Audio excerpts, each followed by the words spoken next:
चलो आ जाओ। भूख लग रही। हम लोग कल क्या पढ़ रहे थे? संविधान। संविधान जरा पूछते हैं, सब सब भूख खत्म हो जाए, जिसे भूख लगा सब भूख खत्म हो जाएगा। हाँ चुप हो जाओ, जो बीच में बोलेगा वो थूर आएगा। बीच में किसी को नहीं बोलना, जिससे पूछेंगे वही। पहले चाची बोलेगी। Yes sir. हाँ बताओ। हमारे कितनी रियासतें हैं? नहीं, अनुच्छेद 1 क्या कहता है? अनुच्छेद 1 कल पढ़ाए थे ना जी। मतलब किसी भी राज्य क्या बोलता है अनुच्छेद 1 क्या कहता है? भारत राज्यों का संघ है, यूनियन है ना। अनुच्छेद 2 क्या कहता है? संसद किसी भी राज्य को मिला सकता है। अनुच्छेद 3 क्या कहता है? किसी भी राज्य के सीमा में परिवर्तन, नाम में परिवर्तन करने का अधिकार संसद रखता है। इसके लिए उस राज्य से पूछा नहीं जाएगा। अनुच्छेद 4 क्या कहता है? काम कर रहा हो तो उसमें टांग कोई नहीं अड़ाएगा। ठीक है, इस चीज को हम 2 और 3 नहीं करेगा, है ना? हाँ जी, जब संसद 2 और 3 का काम कर रहा हो तो कोई भी बीच में हस्तक्षेप नहीं करेगा। ठीक है, हाँ जी। एक और चीज वो क्या नाम है, अंकुर? हाँ वो अंकुर आपको रख दिया, मिल जाएगा उसको, चिंता मत करो। हाँ ये तो जब भारत आज़ाद हुआ तो कल हमने गलती से वीडियो में बता दिया था आपको 265 नहीं था, टोटल कितने थे? 565 थे। 565 में से 13 कहाँ चले गए थे? पाकिस्तान में। जिन और 252, सॉरी फिर 252 लिखा गया। 552 है। इस 552 में से 549 आसानी से मिल गया था और 3 नहीं मिल रहा था। कौन कौन? जूनागढ़ और जम्मू कश्मीर। बैठ चुपचाप, कुछ तो पानी बैठ। 2 मिनट तक, अभी तुरंत पानी प्यास लग गया। हैदराबाद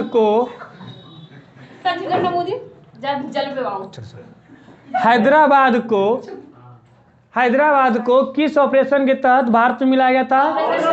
पोलो। जूनागढ़ को जनमत संग्रह, वोटिंग से। जम्मू कश्मीर को तो थूर के, है ना, विशेष राज्य का दर्जा देकर। ठीक है, तो इसे मिला लिया गया। अब इसके आगे पढ़ते हैं। जब ये मिल गया तो भारत में टोटल 4 राज्य थे। सारे 552 जब मिल गए तो कितने राज्य थे? 4 राज्य थे। कौन कौन जी? A, B, C, D। A में कितने थे? 9। B में कितने थे? 9। C में कितने थे? 10। D में कितने थे? UT में कौन था आपका? अंडमान निकोबार। कौन था? अंडमान एवं निकोबार। ठीक है, जो आपका 9 था, इनमें 9 में कौन आते थे? हाँ, जिसे आपका गुड, इसमें आते थे ब्रिटिश। स्पेलिंग क्या था? PRIVINC। अच्छा, हाँ प्रोविंस कैसे लिखा था? प्रोविंस। हाँ ठीक है, ब्रिटिश प्रोविंस। ठीक है, इसमें यानी कि ए में उसको रखा गया था जिसको ब्रिटिश ने कब्जा किया था। जिसको ब्रिटिश ने क्या किया था? कब्जा किया था। क्या ब्रिटिश पूरे भारत को कब्जा किया था? नहीं, ब्रिटिश ने उनको कब्जा किया था जहां पर उनको लगा था कि यहाँ से विरोध ज़्यादा हो सकते हैं, यहाँ पे कुछ ज़्यादा विरोध हो सकते हैं। तुम ज़्यादा पीछे मत हिलियो, ठीक है, क्योंकि पीछे देखो, हाँ लगा हुआ है, तो गिरेगा तो चश्मा फोड़ देंगे। आगे आ जाओ, आगे आ जाओ। अरे आराम से कर लो। हाँ अच्छा हुआ, अभी भी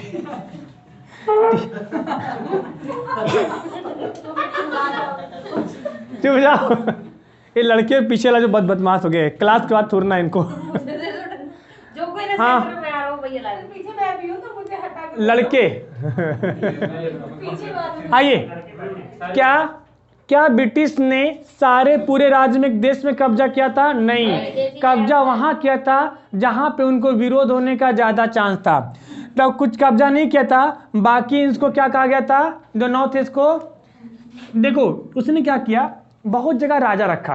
क्या रखा? राजा। राजा इसलिए रखता था कि ताकि देखो अगर वो शासन करेगा तो जनता को क्या देना पड़ेगा? सुरक्षा देना पड़ेगा, स्वास्थ्य देना पड़ेगा, शिक्षा देना पड़ेगा, जनता का देख रेख करना पड़ेगा।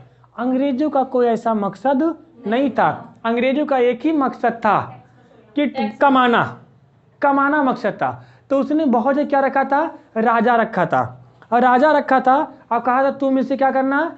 देखभाल करना। जनता की सारी नीड पूरी कौन करेगा? राजा। और टैक्स कौन लेगा? अंग्रेज। टैक्स कौन लेगा? अंग्रेज। इसे कहा गया था देशी रियासत। देशी रियासत। अब देशी रियासत में कौन होते थे? राजा होते थे। कौन होते थे? राजा। ठीक है, राजा होते थे। अब बाकी जैसे सपोज कर लो जहां राजा नहीं है, मान लो कि नोएडा है। नोएडा को अगर अंग्रेज को कब्जा करना है, किसको कब्जा करना है? अंग्रेज को। किसको? नोएडा को। अगर नोएडा को कब्जा करना है, शीट में लिखा है ना, अगर नोएडा को कब्जा करना है,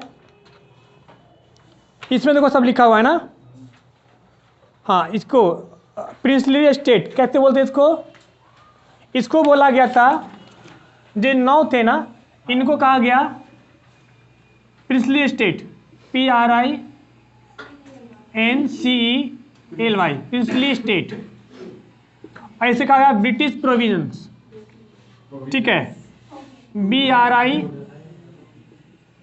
ब्रिटिश, PROVINC ब्रिटिश प्रोविंस। ठीक है। अब जैसे इन्होंने छोटे छोटे से शहर थे, जैसे आपका मान लो नोएडा हो गया, पटना हो गया, भोपाल हो गया, कानपुर हो गया, ऐसे छोटे छोटे शहरों में वो क्या खुद कब्जा करे? नहीं, उन्होंने क्या किया, उनसे टैक्स वसूलने के लिए अपना एक आदमी बैठा दिया। अपना एक आदमी, कहा कि देखो तुम पूरे राज्य से जो पूरे शहर से टैक्स वसूलना, और टैक्स किसको देना? हमको देना। इसको कहा गया कमिश्नरी स्टेट। क्या बोला गया जी? कमिश्नरी स्टेट। ठीक है। अब बाकी एक यूटी में कौन था? अंडमान निकोबार। कौन था? अंडमान निकोबार। अब जब ये चीजें हुई तो अब देखो, अगर आपसे पूछा जाएगा कि आप कहाँ के रहने वाले हो, तब क्या कहोगे? ए का है। जैसे अभी आपसे पूछा जाता है कि कहाँ के रहने वाले हैं? यूपी के। तो यूपी में पूछा जाता है कहाँ के हैं, तो आप बताते हैं कि हम यहाँ से हैं। लेकिन अगर आपसे पूछा जाए थी ABCD में कहाँ के हैं? ए के हैं। अब ये भैया एक जगह था नहीं, B एक जगह था नहीं, C एक जगह था नहीं, D तो खैर यूटी था। तो आपको कैसा लगेगा? ए थोड़ा सा इधर है, थोड़ा सा इधर है, थोड़ा सा इधर है, थोड़ा सा इधर है, ऐसे करके बटा हुआ है। ठीक है। अब इसमें आपसे पूछा जाएगा आप कहाँ से, क्या बोलोगे? ए से हैं। तो ए से मतलब, तो इसे मतलब कि लोगों को आइडेंटिटी में बहुत दिक्कत होने लगा। जब आइडेंटिटी में दिक्कत होने लगा तो देखो इस बंटवारे से लोग तो खुश थे, लेकिन लोगों में एक वो हो गया कि काम करो, हमें भाषा के आधार पे बांटो। जो राज्य का जो बंटवारा किए हो ना ABCD में, इसको खत्म करो और इसको किस आधार पे बांटो? भाषा की। काहे भाई? जैसे अगर आपसे पूछा जाए कि आप ए में आते हैं, ए में तो भाई कुछ तमिल बोलने वाला भी है, कुछ पंजाबी बोलने वाला भी है, कुछ आपका क्या नाम है मैथिली बोलने वाला है, कुछ आपका गुजराती बोलने वाला है। तुम हो कहाँ के? पता चलेगा वैसे। तो लोगों ने कहा कि जो आप पूरे भारत को भाषा के आधार पर बांटिए। किस आधार पर बांटिए? भाषा के आधार पर बांटिए। और इसे बांटने के लेके क्या होने लगा? विरोध होने लगा, आंदोलन होने लगा। ठीक है, क्योंकि आइडेंटिटी बहुत मुश्किल हो गई थी बांटना। तो इसके लिए क्या किया गया? सुप्रीम कोर्ट के जो जज थे, जिनका नाम था SK धर। ठीक है। 1948 में इस सुप्रीम कोर्ट के जो चीफ जस्टिस थे, उनके SK धर ठीक है, उनको उनके तहत एक समिति बनाया गया। उनके अध्यक्ष कौन थे? एस.के. धर। इसे कहा गया एस.के. धर समिति आयोग, है ना, एस.के. धर आयोग। एस.के. धर आयोग बनाया गया, कमेटी बनाया गया। इस कमेटी के मेन मेंबर कौन थे? एस.के. धर। और कहा गया कि आप जो है देखिए कि भाषा के आधार पर बांट सकते कि नहीं बांट सकते हैं। इन्होंने पूरा भारत को ऑब्जर्व किया और इन्होंने कहा कि भाषा के आधार पे मत बांटिए, भाषा के आधार पे मत बांटिए। तो इन्होंने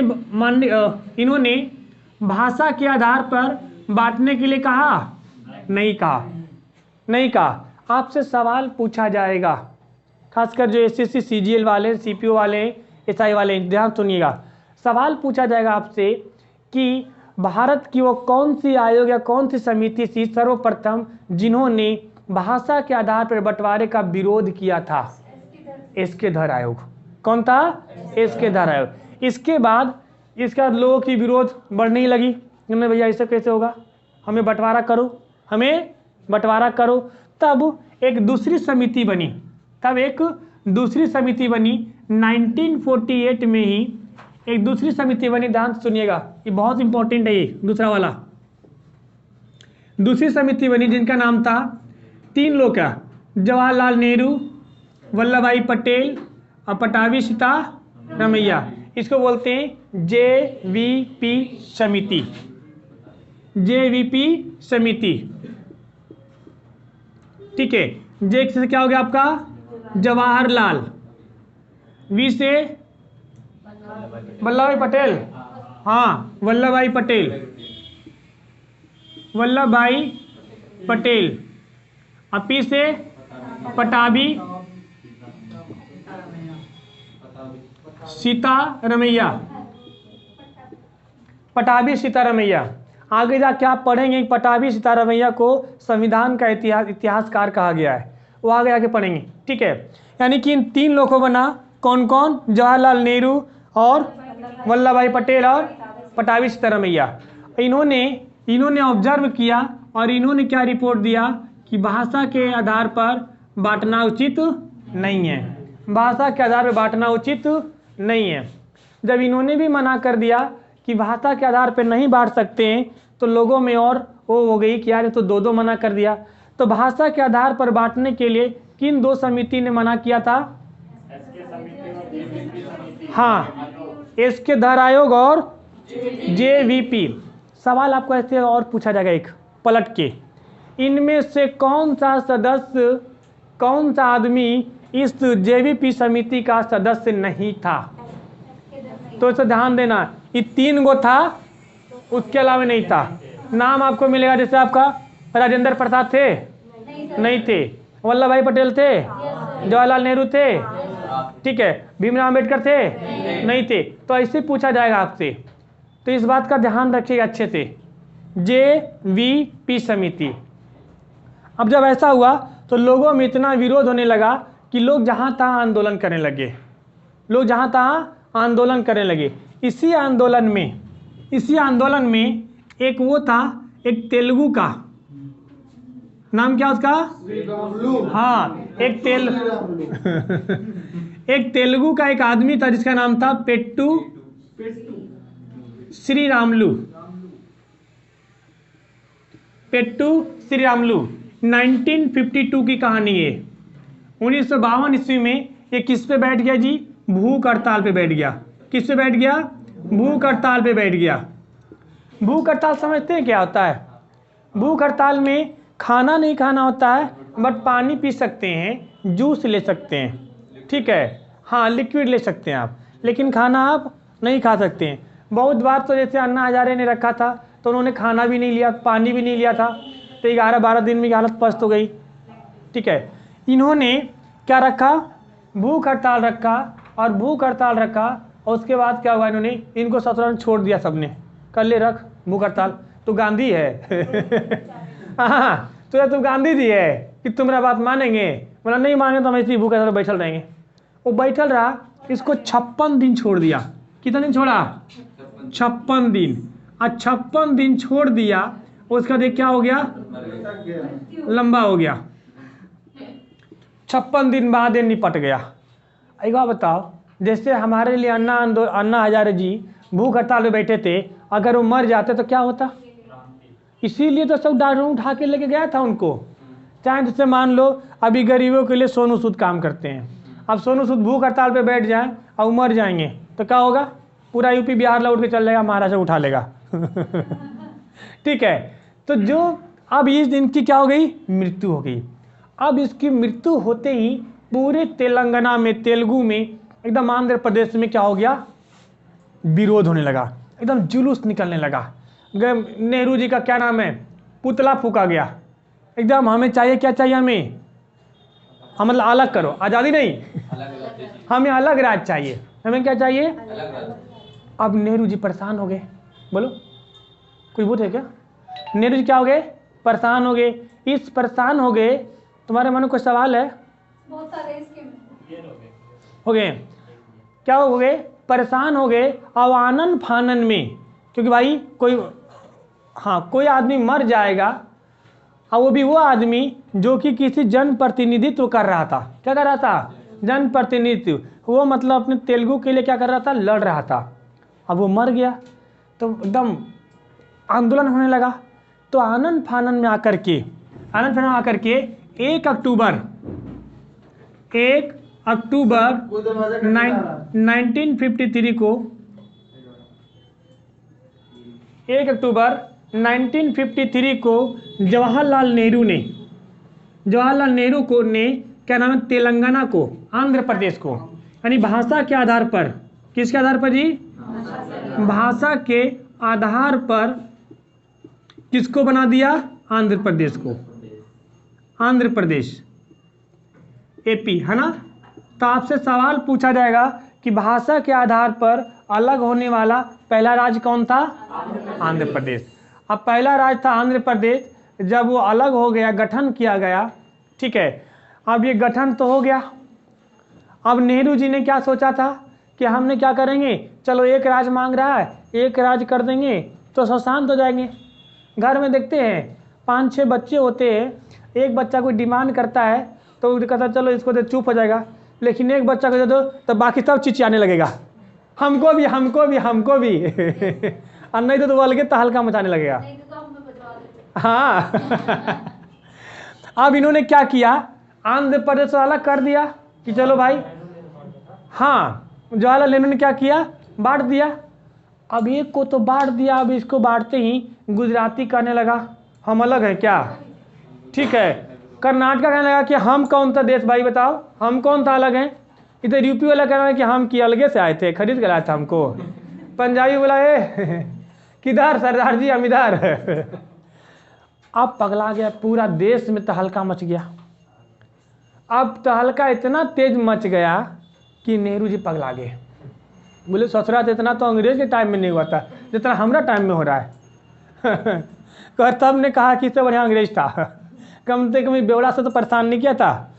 लेकिन नेहरू जी तो नेहरू जी ने क्या किया? तुरंते, उस समय टीवी भी तो लोग यूज करते नहीं थे, रेडियो पे आके आकाशवाणी किए। हाँ, आकाशवाणी मतलब समझते हैं? रेडियो से जो प्रसारण होता है क्या बोलते हैं? प्रसारण। तो आकाशवाणी, आकाश से वो वाणी निकलती है। तो रेडियो पे प्रसारण किया जाए कि देश के प्यारे भाइयों बहनों, कृपया करके आंदोलन ना करें, तोड़ फोड़ ना करें, हम आपके इस क्या नाम है मामले को सुलझाने के लिए उस समय सुप्रीम कोर्ट के सबसे बड़े वकील, जिनका नाम था, क्या नाम था? खान बहादुर सर सैयद फजल अली। खान बहादुर सर सैयद फजल अली आयोग का गठन करते हैं। ये निर्णय लेंगे कि आपका क्या नाम है भाषा के आधार पर होगा कि नहीं होगा। तब जाके लोग शांत मिला, बोला बुढ़ाऊ कर दिया जल्दी, अच्छा हुआ। ठीक है, तो क्या हुआ जी?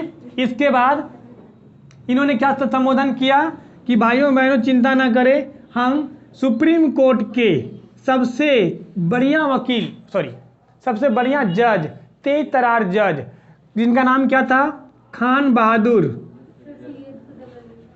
लिखा उसमें पूरा नाम, खान बहादुर सर शहीद फजल अली, नाम याद रखना आपको, फजल अली, पूरा नाम याद नहीं रखना है। शाम का नाम था या 4-5?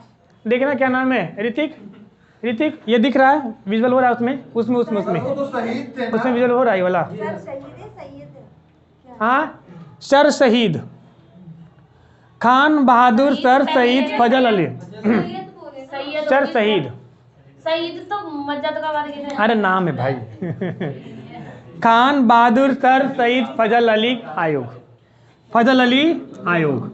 ये आयोग बना, इस आयोग का गठन कब किया गया था? 1953 में। कब किया गया था? बोलो क्या तुम्हारा क्वेश्चन है? कब किया था? 1953 में। आपसे कभी रिपोर्ट नहीं पूछा या रिपोर्ट कब दिया था? रिपोर्ट दिया था 2-3 साल बाद, 56 में रिपोर्ट दिया था। बोलो। आंध्र प्रदेश को लेकर थोड़ा उल्टा सा क्वेश्चन है कि अगर ये दिया जाए कि आंध्र प्रदेश को किसने राज्य घोषित किया, और ऑप्शन में 3-4 नाम दे दिए जाए, जैसे ऊपर लिखेंगे चारों या एक दे दिया उपरोक्त सभी, तो किसको टिक मारे? चारों का नाम तो बताओ, कौन कौन चार देगा? जैसे जेबीपी हो गया और एसके धर हो गए। हाँ, इन लोगों तो दिया नहीं था, इन्हें तो मना कर दिया था। पंडित नेहरू जी ने कहा जब ये अब होने लगा, पर जैसे अभी हमारे प्रधानमंत्री कौन है? मोदी जी। जैसे किसान लोग आंदोलन कर रहा था, तो किसान लोग के लिए अनाउंसमेंट किसने किया? मोदी जी ने। कोई और सामने आए थे? नहीं। मोदी जी ने कहा कि हम अपना बिल वापस ले रहे हैं। तो उसी तरीके से कौन थे? हुआ क्लियर?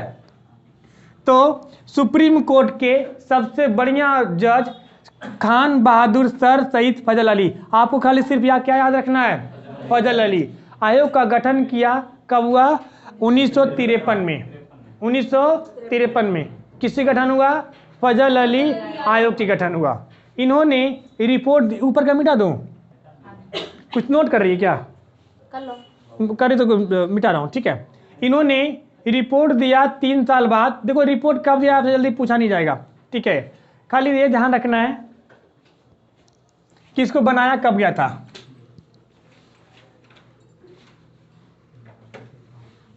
ठीक है, 1953 में इसकी गठन की गई, ठीक है। जब इसको 1953 में यानी कि अब ऊपर लिख रहा हूँ, थोड़ा सा डिटेल चलूंगा। फजल अली आयोग, इसकी गठन कब हुई? 1953। इसमें कितने सदस्य थे? 3 सदस्य थे। कितने थे जी? 3 सदस्य थे। आपको ये ना एसएससी का नॉर्मल क्वेश्चन में कुछ नहीं पूछेगा कितने सदस्य थे, लेकिन अगर आप बढ़िया एग्जाम दोगे पीसीएस लेवल का तो उसमें पूछा जाएगा, ठीक है। रिपोर्ट कब दिया इन्होंने? 1956 में। रिपोर्ट कब दिया इन्होंने? 1956 में। जब इन्होंने रिपोर्ट दिया तो क्या इस राज्य को भाषा के आधार पर बांटने के लिए प्रेरित किया? हाँ किया।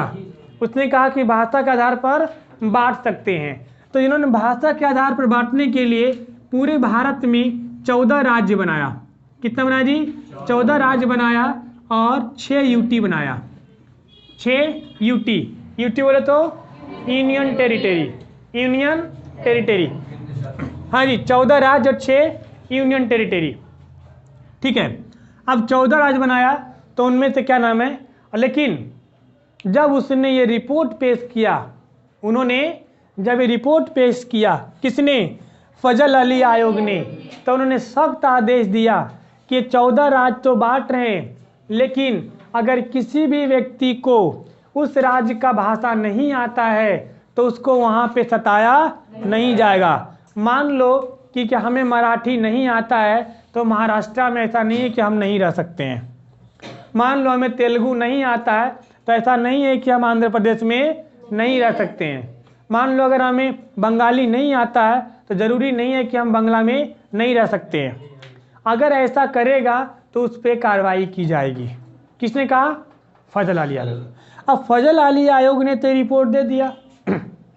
लोगों ने कहा एक बात बताइए, आप तो जज हैं, जज का बात होता है क्या ना फैसला देना, ये आप ऑर्डर देने वाले कौन होते हैं?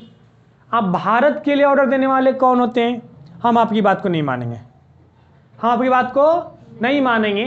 हम आपकी बात को तभी मानेंगे पंडित नेहरू जी कि आप इसको संविधान में संशोधन कराइए और लिखवाइए। मान लो आज तो हमें चुपचाप करवा देंगे, आप संविधान में नहीं लिखेंगे, आप कल को कैंसिल कर देंगे और संविधान का हवाला देंगे। ये देखो संविधान में लिखा है। आप देखते हैं, आप लोग जॉब करते हैं कंपनी में, चाहे जॉब स्कूल में जहाँ भी जॉब करते हैं, वहाँ हर एक चीज़ रिटर्न दिया जाता है। कहीं किसी को कुछ करना है तो मेल भेजो सर, बिना मेल के कोई काम नहीं होता वहाँ। कहा भैया कल ही कुछ सबूत रहेगा, मुंह से पलट गए तो क्या करेंगे? तो लोगों ने क्या कहा कि उसको संविधान में क्या करिए, जुड़वाइए, लिखवाइए। तब पंडित नेहरू जी ने 1956 में संविधान में 7वां संशोधन किया। कौन सा संशोधन किया? 7वां संशोधन किया। ठीक है, तब क्या हुआ जी? 1956 में संविधान में कौन सा संशोधन? 7वां संशोधन हुआ। और इसमें यह कहा गया, इसमें लिखा गया कि भारत को भाषा के आधार पर 14 राज्य, भारत को भाषा के आधार पर 14 राज्य और 6 यूनियन टेरिटरी के रूप में हम डिवाइड कर रहे हैं। तब लोगों ने कहा ठीक है अब करिए। पहले कितना था? 14 राज्य। आज कितने राज्य हैं? 28। 29 कौन बोल रहा है भाई? यहाँ लिखे है ना सर? कितने लिखा उतना? 29। अरे वो गलती लिख जाएगा, वो टाइपराइटर होगा, वो तो नहीं पढ़ा लिखा होगा। अरे जम्मू कश्मीर खत्म हो गया। आ जाओ, अभी के टाइम में वर्तमान में ये रीति के दिख रहा है क्या? जरा देखना उसमें। वर्तमान में कितने राज्य हैं? 28 राज्य हैं और 8 यूटी है। ध्यान रखियो। छोटकन एग्जाम में पूछ देगा ये कितने यूनियन टेरिटरी हैं। समझी पूजा? कितने हैं? राज्य कितने हैं? 28। तो आपसे सवाल पूछा जाएगा, आपसे सवाल पूछा जाएगा। क्या सवाल पूछा जाएगा? कि वो कौन सा आयोग था जिसने भाषा आधार पर बंटवारे के लिए आदेश दिया था? फजल अली आयोग। ठीक है, और उसने कितने राज्यों में बांटा था? 14 राज्य और 6 स्टेट। भाषा के आधार पर राज्यों का बंटवारा का मना करने के लिए उन 2 आयोग का नाम बताइए। एस्केदर और जेवीपी। एस्केदर, जेवीपी बहुत इंपॉर्टेंट है संविधान की नज़र से। ठीक है, 1948 हाँ जी। अब देखो ये कितने राज्य बन गए? ये बन गया आपका 14 राज्य। 14 में तो और आपको देखो 2000 में 3 राज्य और बना, झारखंड, छत्तीसगढ़, उत्तराखंड। अब बाकी एक बड़ा सा स्टेट था ऊपर, अभी दिखा रहा हूँ, इसको मिटा दूँ। पेप्सू, जिसका नाम क्या था? पेप्सू। एक मिनट सर। नोट कर रहे हो?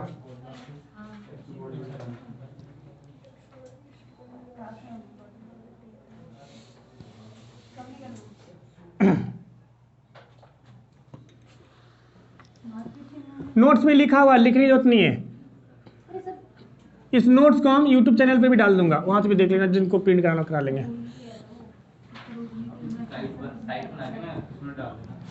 हाँ, ऐप भी बनेगा अभी कुछ दिन बाद, अभी ऐप बनेगा। ठीक है, हाँ ऐप भी बनेगा। आइए, तो क्या हुआ? इन्होंने, अब देखो ये जो ऊपर वाला पार्ट है ना, ये आपका, ये जो आपका ये ऊपर वाला पार्ट है, ये इधर पहले एक ही स्टेट हुआ करता था। ऊपर जो पूरा एक ही स्टेट हुआ करता था जिसका नाम था पेप्सू, PEPSU। इसका पूरा नाम था Punjab and east Patiala state union. क्या नाम था इसका? मैं लिख दे रहा हूँ, पटियाला नहीं, इसका मतलब था Punjab and east Patiala state. अरे यहाँ से इधर लिखा है ना, ठीक करो ना इसको जी। उसको जो लिखा है टाइपराइटर लिखा है, इसको कौन लिख रहे हैं? अगर गलत कर दिया, बीवी से लड़ाई करके आया होगा। अगर हम कोई लड़ाई करके आए हैं, अब क्या करे, शादीशुदा आदमी की जिंदगी में ही होता ही है। हाँ, सुबह शादीशुदा आदमी के जिंदगी में बस। आइए, पेप्सू था। अब इसी ने कहा कि भैया एक बात बताओ, हमको इतना राज्य में रखे हो, हमको भी अलग अलग करो, हमको भी अलग अलग करो। ठीक है। तो ये लोग भी आंदोलन करने लगा। तो इसको आंदोलन को ठीक करने के लिए फजल अली आयोग के 10 साल बाद, फजल अली आयोग का रिपोर्ट कब आया था? 56 में। 10 साल बाद, 10 साल बाद कब आएगा जी? 1966, 1966 में शाह आयोग की गठन हुआ। शाह आयोग की गठन हुआ और शाह आयोग को कहा गया कि आप जो है इस पे देखिए कि इसको कितने भागों में बांटा जा सकता है, इसको कितने भागों में बांटा जा सकता है। तो इस शाह आयोग ने पूरा ऑब्जर्व किया और उन्होंने रिपोर्ट निकाला, कहा कि इसको हम अलग अलग स्टेट में बांट देते हैं, ठीक है। तो इन्होंने कहा कि देखा, जब शाह आयोग जो था वो जब मार्केट में घूमा तो इसने देखा कि यार कहीं हिंदी बोला जाता है, कहीं कहीं पे हिंदी, कहीं पे पंजाबी है, कहीं पर पंजाबी है, कहीं पर सतरा पर्वत है, हाँ पहाड़, और कई ऐसी जगह जो विवादित एरिया है। कहता है जी विवादित एरिया है, ठीक है। अब इन्होंने इसको बांटने के लिए कहा एक काम करते हैं, जहाँ पर जो हिंदी बोला जा रहा है, जो हिंदी बोला जा रहा है, इसको बना दो क्या? हरियाणा। क्या बना दो? हरियाणा। जहाँ पे आपका पंजाबी बोला जा रहा है, इसको क्या बना दो? पंजाब। क्या बना दो? पंजाब। जहाँ पे आपका पर्वत दिख रहा है, यहाँ पे क्या बना दो? उत्तराखंड, सॉरी हिमाचल प्रदेश। क्या बना दो? हिमाचल। देखो हिमाचल प्रदेश में पर्वत है ना जी, कुल्लू मनाली वही है ना, तो जाते हैं।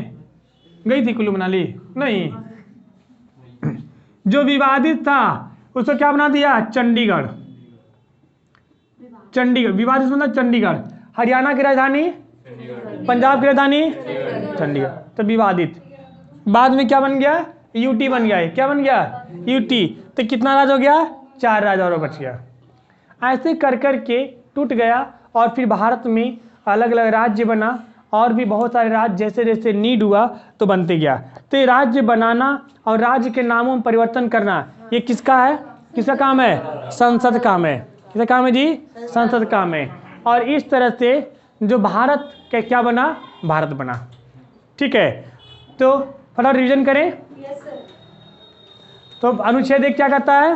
भारत राज्यों का संघ है। संघ बोले तो यूनियन, संघ बोले तो यूनियन, ठीक है। और 2 क्या कहता है? संसद को यह अधिकार है।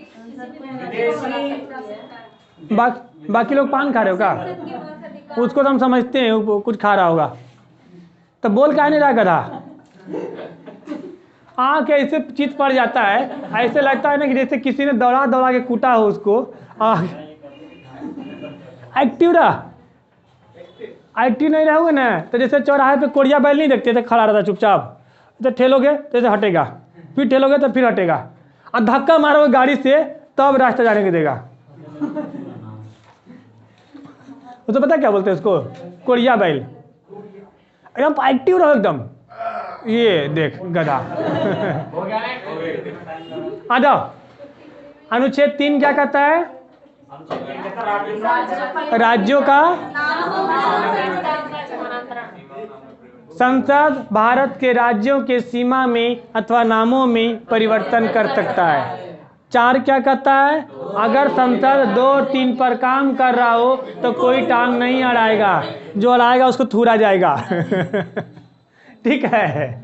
अब ये हमारा भाग 1 खत्म हो गया, ठीक है। अब चलते हैं किससे? भाग 2 पर। आ जाओ फटाफट देखते हैं। ए सिंगर, आइए भाग 2। चैप्टर का नाम क्या है? भाग 2 चैप्टर, इसका नाम क्या है? नागरिकता। क्या नाम है? नागरिकता। नागरिकता। इसका पेज नंबर बोलो। 5 से 11। 5 से 11, ठीक है।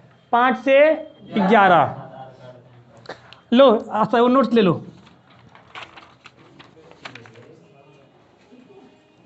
5 से 11। आप इस बात को ज़रा समझते हैं। नागरिकता क्या है? नागरिकता एक अधिकार है। नागरिकता क्या है? एक अधिकार है जो कि सारी सुविधाएं आपको नागरिकता देता है। क्योंकि अगर आपको नागरिकता है तो आप भारत में कोई भी काम कर सकते हैं, पार्टी बना सकते हैं, किसी दूसरे पार्टी में शामिल हो सकते हैं, यूनियन बना सकते हैं, आप घर बना सकते हैं, ज़मीन ले सकते हैं, किसी का मोदी जी का विरोध कर सकते हैं, कुछ भी कर सकते हैं। कब? जब आपके पास क्या है? नागरिकता। नागरिकता नहीं रहेगा तो हालत बन जाएगी आपकी धोबी का कुत्ता, न घर का न घाट का। अभी बताएंगे। ठीक है, नागरिकता। तो नागरिकता से संबंध, नागरिकता की जो पहली चर्चा है उसकी चर्चा अरस्तु ने किया था। किसने किया था? अरस्तु ने। अरस्तु का कहना था कि जो आदमी, जो इंसान समाज में नहीं रहता है वो या तो भगवान होता है या तो जानवर होता है। जानवर समाज में नहीं रहता है और भगवान भी समाज में नहीं रहते हैं। ठीक है, इसकी सबसे पहले चर्चा किसने किया था? अरस्तु ने किया था। शुरुआत में जो संविधान संबंधी जो आपका विशेष प्रावधान कुछ भी नहीं दिया था। एक्चुअली बात ये था कि जब भारत आज़ाद हुआ था तो आज़ादी के समय जो संविधान निर्माताओं थे उन्होंने टेम्पोररी नागरिकता को बना दिया। उन्होंने कहा कि आगे चल के जैसे जैसे इसकी ज़रूरत पड़ेगा आप अपना खुद क्रिएट कर लेना, उसमें चेंजिंग कर लेना। ठीक है, तो पहले था वो नागरिकता के बारे में ज़्यादा कुछ विशेष प्रावधान नहीं दिया था उन्होंने। ठीक है, तो धीरे धीरे हमने अमेंडमेंट ला करके उसमें सुधार ला करके उस चीज़ को हमने क्या किया? ठीक किया। अब इस बात को समझते हैं पहले कि ओल्ड में था क्या। जब संविधान बना था तब नागरिकता क्या था, फिर हम लोग बाद में देखेंगे कि नया क्या चेंजिंग किया गया। ठीक है, देखिए तो जब संविधान बना था तो अनुच्छेद 5 कहता है कि प्रारंभ में नागरिकता। प्रारंभ में नागरिकता। अब प्रारंभ में नागरिकता का मतलब क्या हुआ जी? प्रारंभ में नागरिकता। अभी प्रारंभ में नागरिकता क्या मतलब होता है? जैसे देखो, जिसका भी जन्म, इसे 2-3 चीजें हैं।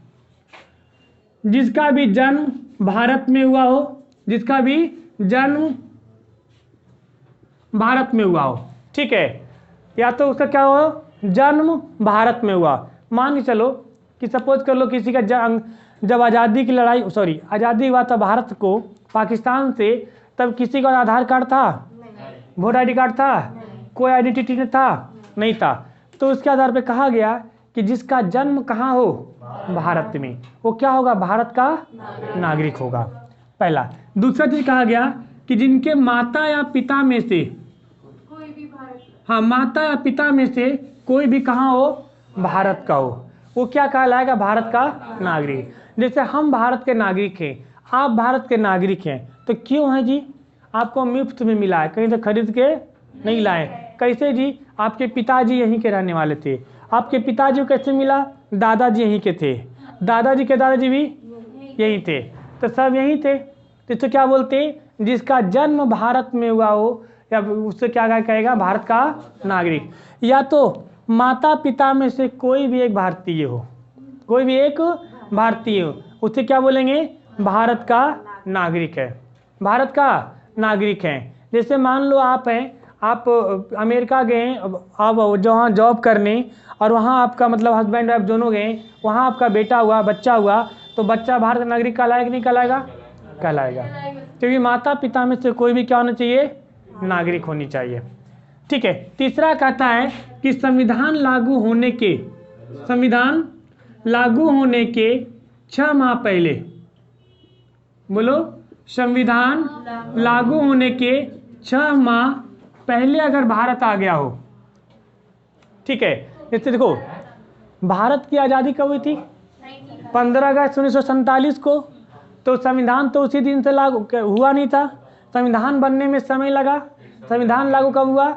26 जनवरी 1950 को, यानी लगभग 2.5 साल का गैप था ना जी, 2.5 साल का गैप था। तो उनका कहना था कि जब संविधान लागू हुआ, अगर उसके 6 महीने पहले भी कोई आ गया है तब भी हम उसको भारत की नागरिकता देंगे। बताओ, ये वो महान देश है जिसको हर तरह से नागरिकता देने को तैयार है। ठीक है, हाँ, मतलब कि इसी, अरे देखो यहाँ का है ही धर्मनिरपेक्ष।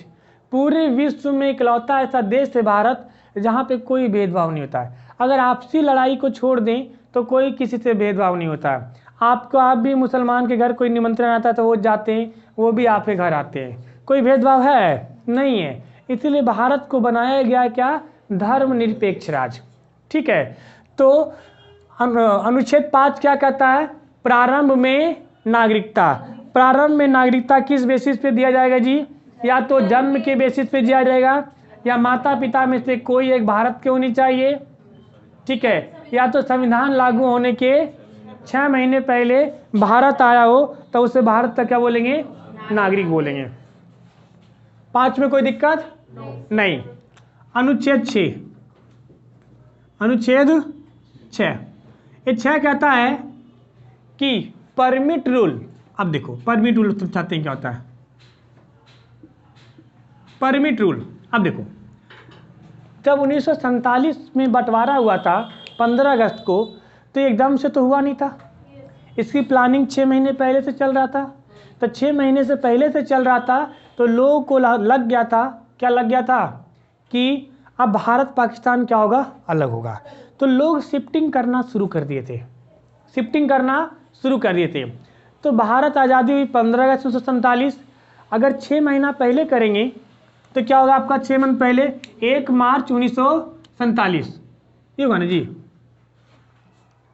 परमिट रूल लागू हुआ था 19 जुलाई, ये याद रखो, 1947 को, सॉरी 1948 को। परमिट रूल कब लागू हुआ था, 1948 को। परमिट रूल लागू होने तक जो भी लोग आ गया भारत में, मतलब देखो अगर परमिट रूल का मतलब है कि पहले से शिफ्टिंग होना शुरू हो गया था, तब परमिट रूल जब लागू हुआ तब तक, उससे पहले तक जो भी भारत में आ गया, उसका कोई सबूत है, कोई सबूत नहीं। काहे जी, आधार कार्ड चलता नहीं था, वोटर कार्ड चलता नहीं था। आपसे पूछेगा कहाँ के, तुम भारत के, तो बोला कागज दिखाओ, कागज दिखाए, अंग्रेज ने घर जला दिया सब जल गया। कोई सबूत है, कोई सबूत नहीं है। तो यही कहा गया है संविधान में, परमिट रूल लागू होने तक जो भी भारत में आ गया हो वो भारत का नागरिक कहलाएगा। लेकिन परमिट रूल अगर लागू होने के 2 चीज़ें हैं, अगर लागू होने तक आया या इससे पहले तक आया तो क्या होगा, नो डॉक्यूमेंटेशन, कुछ भी नहीं माना जाएगा, नो टेंशन। आप क्या हो, भारत के नागरिक हो। क्या हो जी, कब, अगर पहले आ गया तो 19 जुलाई 1948 के अगर पहले कोई आ गया हो तो उसे क्या मिल जाएगा, भारत का नागरिकता। लेकिन अगर ये इसके बाद आता है तो उसको 6 माह तक कैंप में रहना पड़ेगा, वेट करना पड़ेगा परमिट के लिए।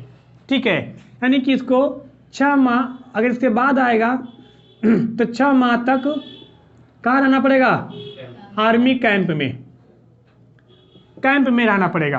कैंप से डायरेक्टली लिखो, कहाँ रहना पड़ेगा, कैंप में। जब हमारे मिल्खा सिंह भी आए थे, मिल्खा सिंह के पूरा परिवार पहले पाकिस्तान में था, उनको लग रहा था कि हम सरवाइव कर जाएंगे।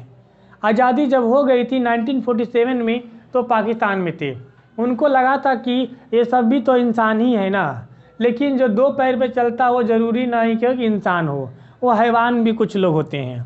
जिन्ना का कहना था कि सारे भारतीयों को मत जाने दो, कुछ सारे हिंदुओं को, कुछ हिंदुओं को रोक लो, अगर कुछ बात मंगवानी होगी या कुछ मनवानी होगी तो नहीं हिंदुओं को टॉर्चर करेंगे, दबाव डालेंगे, भारत से करेगा। देखो कैसी मेंटेलिटी थी उस इंसान की। ठीक है, और मिल्खा सिंह के पूरे परिवार को जला दिया था, मार दिया था, घर जला दिया था। तब मिल्खा सिंह भागे भागे कहाँ आए थे, भारत आए थे। तो इनको भी 6 महीना तक कैंप में रहना पड़ा था। काहे भैया, ये लागू होने के बाद आए थे। कौन, मिल्खा सिंह। आप देखते होंगे, आप हाँ कैंप में अनाउंसमेंट करता है, आ जाओ फलाना कुमार आइए, मिल्खा सिंह आइए, तो दिखा ना मूवी में, हाँ तो मूवी में बिल्कुल सटीक दिखाया है। तो कैंप में आपको क्या करना पड़ेगा, इंतज़ार करना पड़ेगा। यानी अनुच्छेद दो चीज़ों को के लिए कहता है।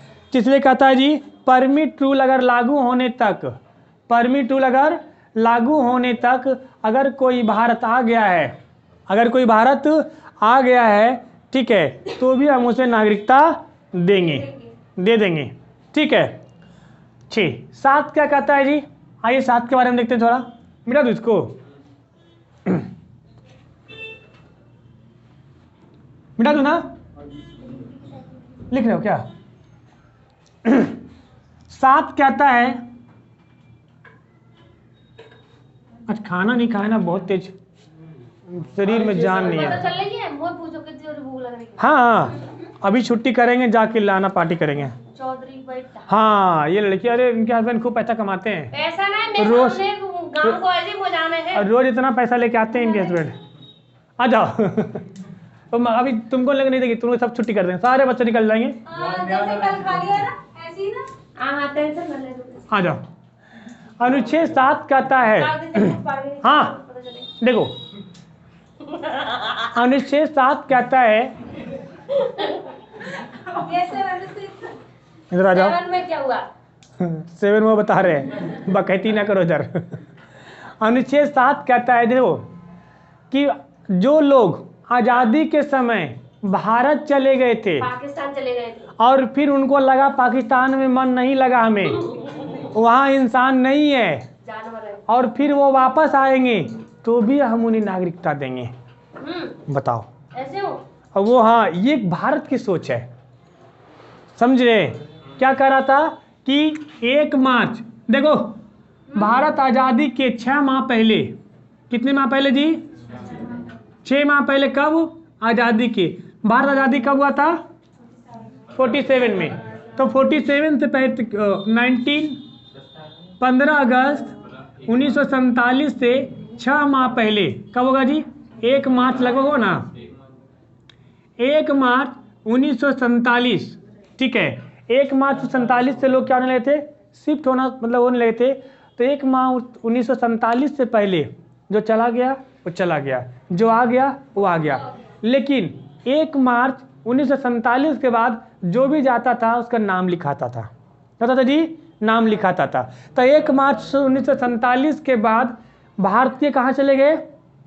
पाकिस्तान। लेकिन अगर उनको मन नहीं लगा जानवरों के बीच में, तो आके इंसान के पास आएंगे, तो हम उन्हें क्या देंगे? नागरिकता देंगे। देखो हर तरह से नागरिकता देंगे, तुम खाली आओ तो ठीक है। क्या देंगे हम? नागरिकता देंगे। वो भारत से क्या कहलाएगा? नागरिक। 47 आज़ादी से 6 माह पहले, आज़ादी से 6 माह, लगभग 6 माह पहले, यानी 1 मार्च 1947 से रजिस्ट्रेशन होना शुरू हो गया था। इधर से लाहौर, इधर से भर के जाते थे जिंदा, और उधर से भर के आते थे। गदर मूवी देखे है ना जी? बस वो सेम थिंग। गदर एक प्रेम कथा। ये गधा इधर आ जाता है, गधा एक इधर, गधा देखो इधर बोर्ड उधर है, मैप सर इधर है, मैप को देखना। हाँ अभी मैप पढ़ा रहे हैं, देख रहा हूँ हम। वही जा करके तुम्हारा जयमाला कराइयो, बाराती वही लेके जाइयो। ठीक है, सूरज देख रहा है उसका। आ जाओ। दीदी मेरी आवाज आई आपको? हाँ जी। अनुच्छेद 5 प्रारंभ में नागरिकता। अनुच्छेद 6 पाकिस्तान से आए हुए लोगों की नागरिकता। अनुच्छेद 7 जो लोग गए, हम आ गए, उनको भी नागरिकता। कोई दिक्कत? अनुच्छेद 8 बोलो। 5 में प्रारंभ में नागरिकता, 6 में आने वालों को नागरिकता, 7 में जो गए और लौट के फिर आएंगे तब भी नागरिकता। चले गए लौट के फिर आए। हाँ सर अगर अब कोई आना चाहे तो? अब अनुच्छेद 8 सर अगर अब कोई आना चाहे तो? नहीं, अभी भी है ना। अभी भी आएगा ना? CAA NRC लाया तो क्या है? हाँ। CAA NRC पढ़ाऊंगा, इसको भी पढ़ाऊंगा, चिंता मत करो। अभी आएगा। अनुच्छेद 8, अनुच्छेद 8 कहता है कि अगर आप विदेश में घूमने गए या नौकरी करने गए या पढ़ाई करने गए, ठीक है,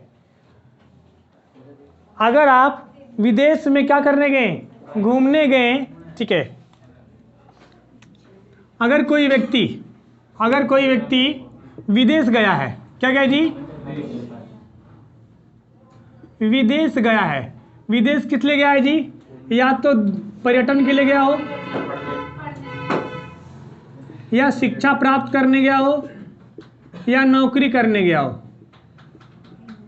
उस दरम्यान, ठीक है, उसकी नागरिकता भारत की रहेगी, खत्म हो जाएगी, रहेगी, क्या करेगी, रहेगी। लेकिन यहीं पे अनुच्छेद 9 भी कहता है, सटला तो गेला,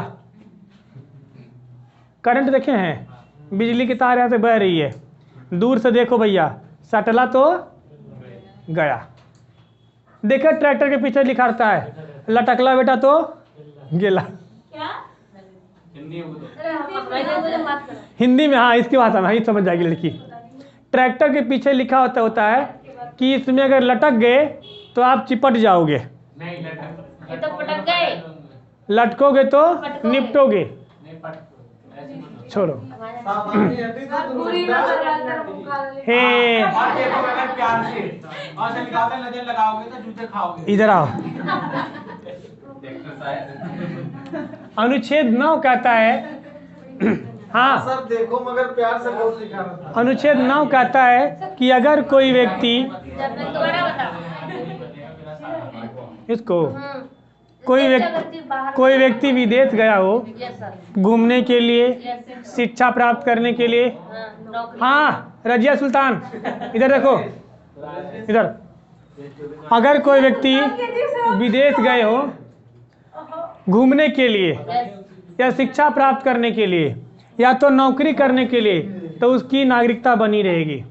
लेकिन अगर वही अनुच्छेद 9 कहता है कि अगर आपने विदेश गए हो और विदेशी नागरिकता ले लिया तो यहाँ की नागरिकता स्वतः समाप्त है। यानी कोई व्यक्ति अगर विदेश की नागरिकता लेता है, विदेश की, इसी को बोलते हैं सटला, मतलब अगर वहाँ जाके सट गए तो यहाँ से चल जाएंगे। नागरिकता ले लिया सर पाकिस्तान में जाए तो वो नागरिकता दे देंगे हमें। तो तुम्हारे पास तो दो देश भारत की नागरिक, कुछ अपवाद है, वोट डाल के आता है। भारत की नागरिकता क्या हो जाएगी, स्वतः समाप्त हो जाएगी। यार हम घर पे वोट राइट कर सकते हैं। ए जरा सर जी ना सुनने आज ना पढ़ रहे ना इस बच्चा। देखो, आपका बेस्ट एग्जाम्पल दूं, सानिया मिर्जा देखो, पूरा पाकिस्तान रौंद रही है एकदम छुट्टा, लेकिन वहाँ की नागरिकता नहीं ली, उसको पता है, गृह मंत्रालय टुकुर टुकुर देख रहा है, तो ले तो वहाँ की नागरिकता।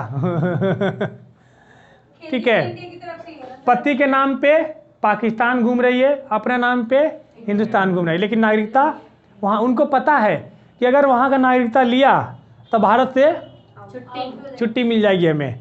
तो इसीलिए क्या कहता है अनुच्छेद 9 कि अगर आप विदेश की नागरिकता लेते हैं तो आपकी बाहर की नागरिकता स्वतः समाप्त हो जाएगी।